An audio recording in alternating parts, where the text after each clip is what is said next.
lam yuqatilukum fid dini wa lam yukhrijukum min diyarikum an tabarruhum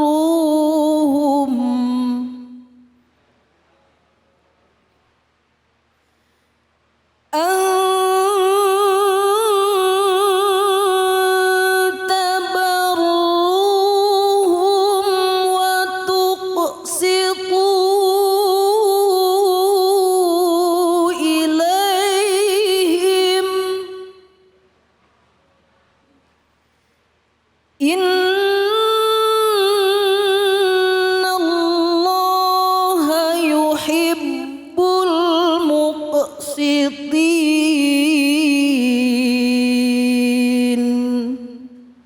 Shadaqallahul azim.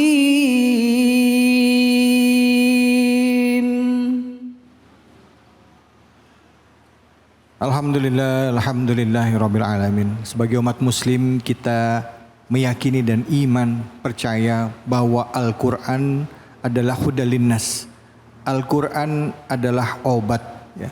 Obat bagi segala, termasuk obat hati kita. Pada saat kita menyimak Al-Qur'an, insya Allah getarannya akan masuk ke dalam hati kita, ya, dan bisa menenangkan jiwa kita. Amin, insya Allah. Dan langsung saja kita simak kajian selanjutnya bersama dengan guru kita Ustadz Aib Saifullah dengan tema berperilaku adil kepada tetangga.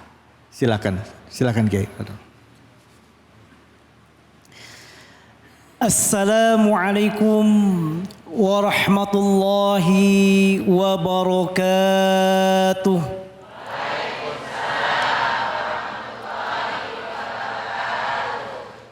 Alhamdulillahi rabbil alamin. Wa bihi nasta'inu ala umurid dunya waddin.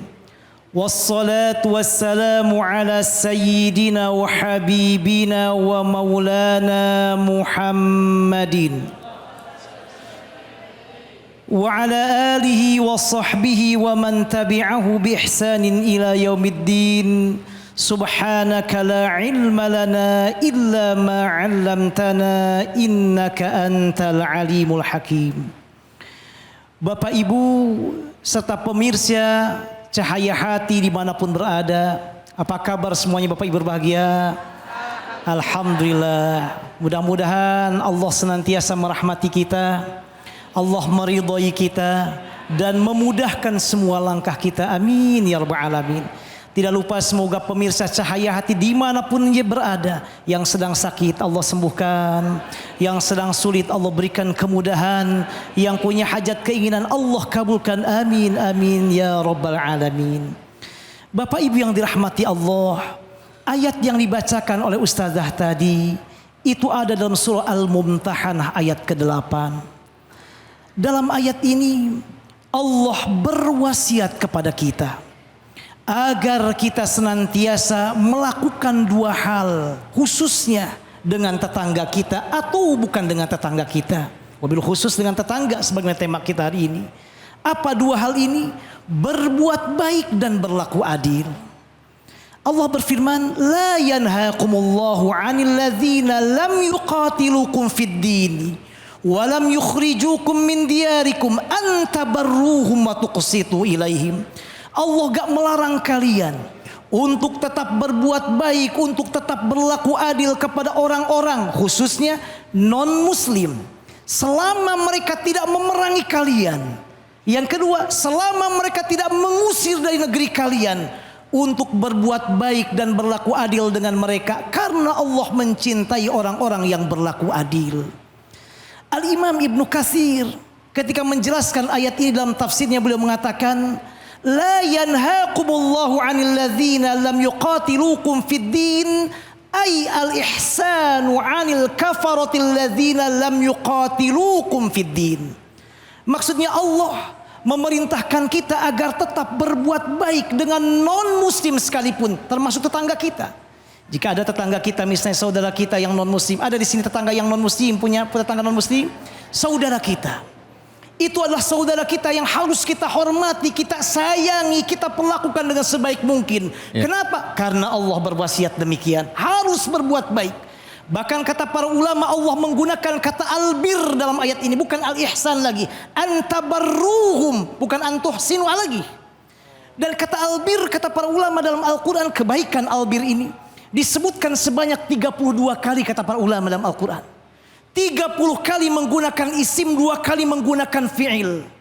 Dan albir ini saking kebaikannya luar biasa tinggi derajatnya, sampai dalam agama kita Rasulullah ketika menyebut berbuat baik dengan orang tua, kata yang Allah pergunakan, kata yang Rasul pergunakan bukan al-ihsan ilal walidaini, tapi birrul walidain. Allah.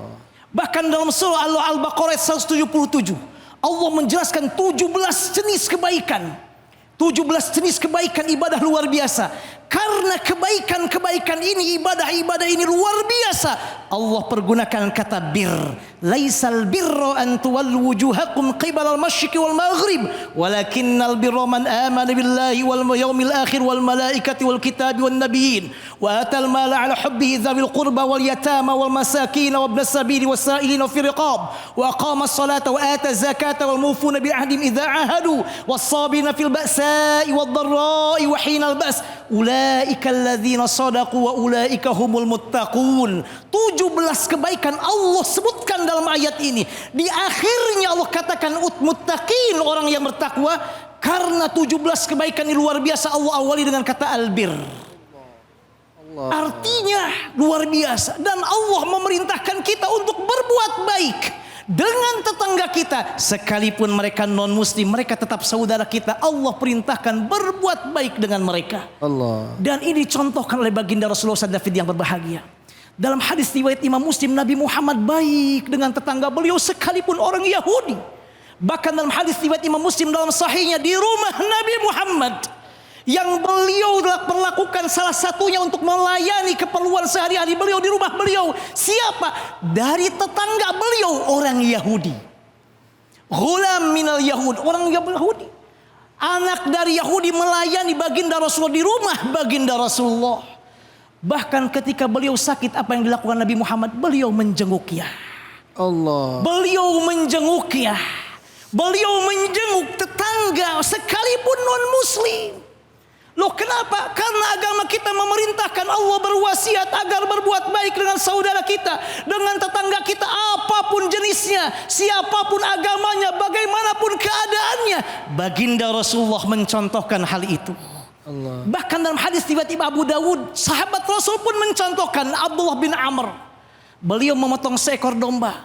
Yang pertama beliau tanyakan kepada yang memotong domba tadi untuk beliau, kata beliau, apakah sudah dihadiahkan kepada tetangga saya yang Yahudi? Apakah sudah diberikan hadiah dari domba yang dipotong ini untuk tetangga saya yang Yahudi? Kata sahabat, wahai Abdullah bin Amr, ini orang Yahudi. Iya orang Yahudi. Karena Nabi Muhammad selalu terus senantiasa berwasiat agar berbuat baik dengan tetangga apapun dan bagaimanapun agamanya. Luar biasa. Allah. Dan yang kedua, agar berbuat adil. Kata para ulama, adil ini Allah sebutkan 29 kali dalam Al-Quran. Dan adil yang disebutkan dalam Al-Quran adalah kebalikan dari perbuatan zalim. Artinya Allah melarang dalam ayat ini, berbuat baiklah kepada tetangga sekalipun dia non muslim. Dan jangan lupa, jangan berbuat zalim. Berbuat adillah, kalau dia benar katakan dia benar, kalau dia salah sampaikan dia salah, tapi dengan cara yang baik. Bahkan Allah memilih kata al-qist. Adil, ada dua kata dalam Al-Quran dipergunakan, al-qistu dan al-adl. Di akhir ayat, innallaha yuhibbul muqsitin, Allah mencintai orang yang adil. Allah. Dan kata para ulama, Allah menyebutkan 3 kali, Ustaz David, innallaha yuhibbul muqsitin, innallaha yuhibbul muqsitin, innallaha yuhibbul muqsitin. Pertama Al-Maidah ayat 42, kedua Al-Hujurat ayat 9, ketiga Al-Mumtahanah ayat 8. Sama, innallaha yuhibbul muqsitin. Allah mencintai orang yang adil.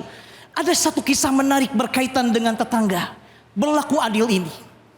Ini disampaikan para ulama ahli tafsir, mulai dari Imam At-Tabari dalam kitabnya Jami'u Bayan fi Ta'wil Quran, Imam At-Tabari atau Imam Al-Qurtubi, Ibnu Katsir dan yang lainnya ketika menjelaskan firman Allah dalam surah An-Nisa ayat 105. Inna anzalna ilaikal kitaba bil haqqi litahkuma bainan nasi bima arakallah. Kata para ulama ahli tafsir, ayat ini turun berkaitan ada dulu pada masa Rasulullah, mohon maaf, ada sahabat yang mencuri baju besi. Namanya Tu'mah bin Ubayriq. Riwayat yang lain mengatakan Bashir bin Ubayriq, orang muslim. Mencuri, mohon maaf, baju besi, baju perang, baju besi dari saudara yang muslim juga. Dibawa. Pas dibawa dimasukkan ke keranjang, tidak sadar ternyata keranjangnya bolong dan di dalamnya ada dakik, ada tepung. Sehingga kemanapun dia berjalan tepung ini mengikutinya. Gak mungkin dia lepas. Masuk ke rumahnya, pas masuk ke rumahnya dia baru sadar, Allahu Akbar, ini tepung di mana-mana. Tepung berarti petunjuk bahwa saya membawa baju besi itu. Akhirnya dia simpan baju besi itu di tetangganya orang Yahudi namanya Zaid bin Samin. Zaid bin Samin disimpan di tetangganya yang Yahudi tadi. Kemudian orang mencari mana baju besi saya, baju besi saya. Pas datang ke rumahnya Tu'mah bin Ubayriq, di rumahmu nih, tepungnya ke sini. Kata dia, saya nggak ada. Oh, kalau begitu kita lihat di rumahnya orang Yahudi. Tuh, ternyata betul ada di rumahnya orang Yahudi. Hampir Nabi Muhammad mengatakan yang salah siapa? Orang Yahudi. Kenapa? Ada buktinya. Baju besinya ada di sana. Ternyata ini kalau dikatakan yang salah orang Yahudi berarti bukan adil, zalim. Karena dia tidak bersalah. Yang mencuri orang muslim, malah yang Yahudi tidak berdosa, tidak mencuri. Akhirnya saking pentingnya berlaku adil, haruslah berlaku adil sekalipun kepada non muslim, Allah sampai menurunkan ayat Al-Quran. Isinya membenarkan orang Yahudi menyalahkan orang muslim.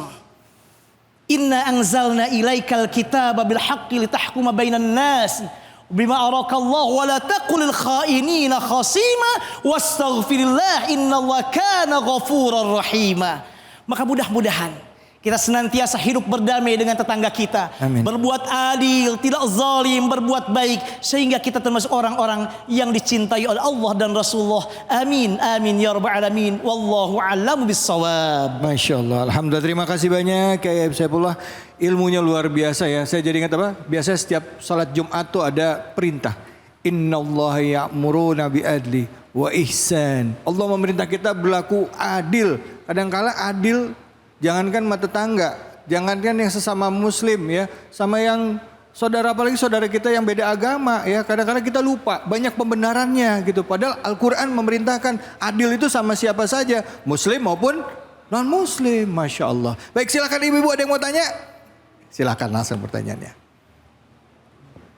Assalamualaikum warahmatullahi wabarakatuh. Waalaikumsalam warahmatullahi wabarakatuh. Nama saya Tati Mulyati dari Majelis Taklim Al-Muttaqin RW 015 Pila Mutiara Gading. Pak Ustadz, bagaimana caranya memuliakan tetangga terdekat kita? Demikian, wassalamualaikum warahmatullahi wabarakatuh. Waalaikumsalam warahmatullahi wabarakatuh. Silakan Ustaz Fadil. Masya Allah, barakallah fiik.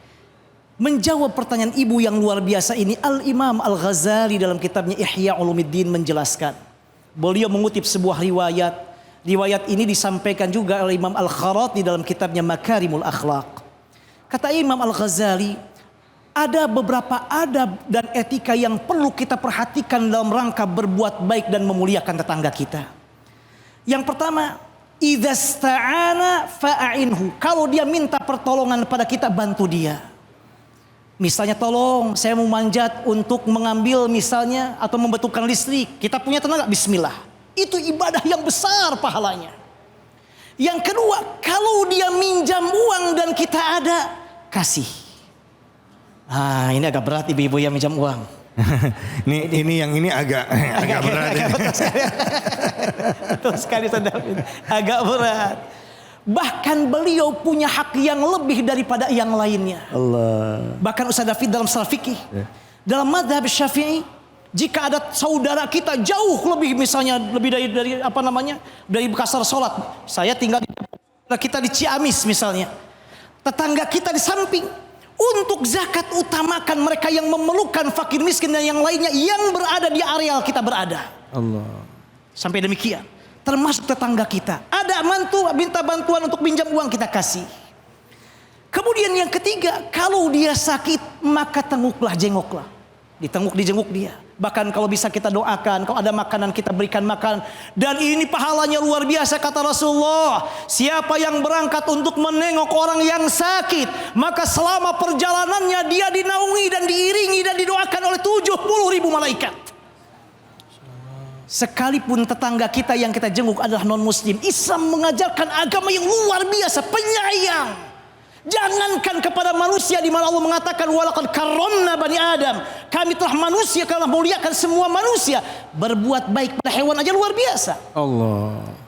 Orang masuk ke dalam surga karena menolong seekor Kucing. anjing. Anjing. Oh, nggak ngantuk ya Bu ya? Nggak ngantuk. Sebaliknya Ustaz David, orang masuk ke dalam neraka karena jahat kepada seekor kucing. Tuh, ke hewan.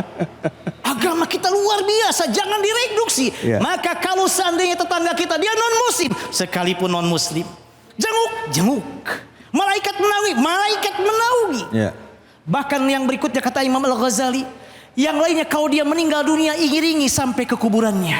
Allah, sekalipun non muslim. Dalam hadis riwayat Imam Bukhari, Nabi Muhammad pernah duduk dengan para sahabat.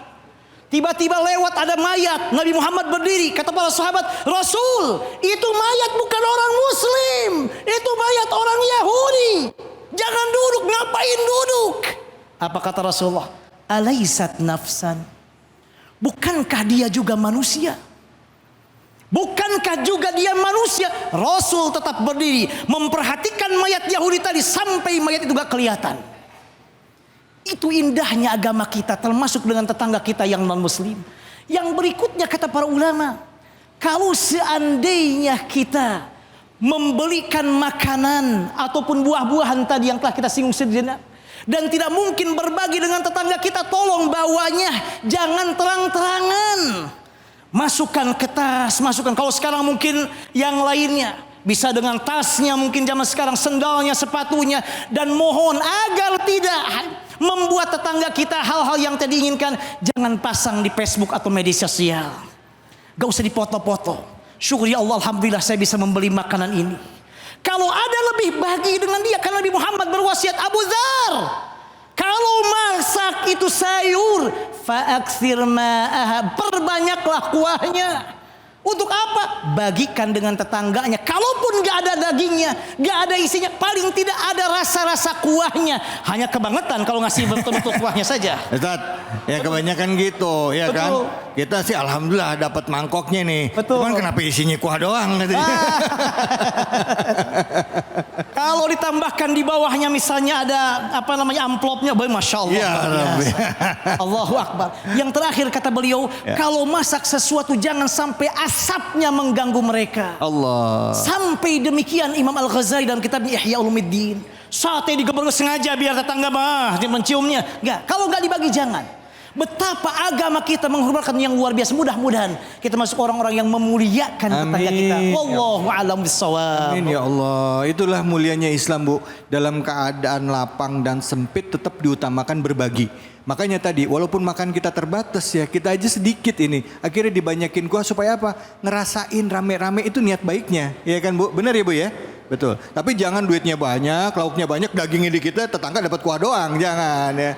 Ya alhamdulillah. Baik, terima kasih banyak Kiai. Jadi gara-gara anjing kita kasih minum aja, seorang perempuan bisa masuk surga. Seorang perempuan yang soleh tapi gara-gara mengurung kucingnya tidak dikasih makan bisa masuk neraka. Baik, terima kasih Kiai, terima kasih ibu-ibu, bapak-bapak semuanya dan pemirsa.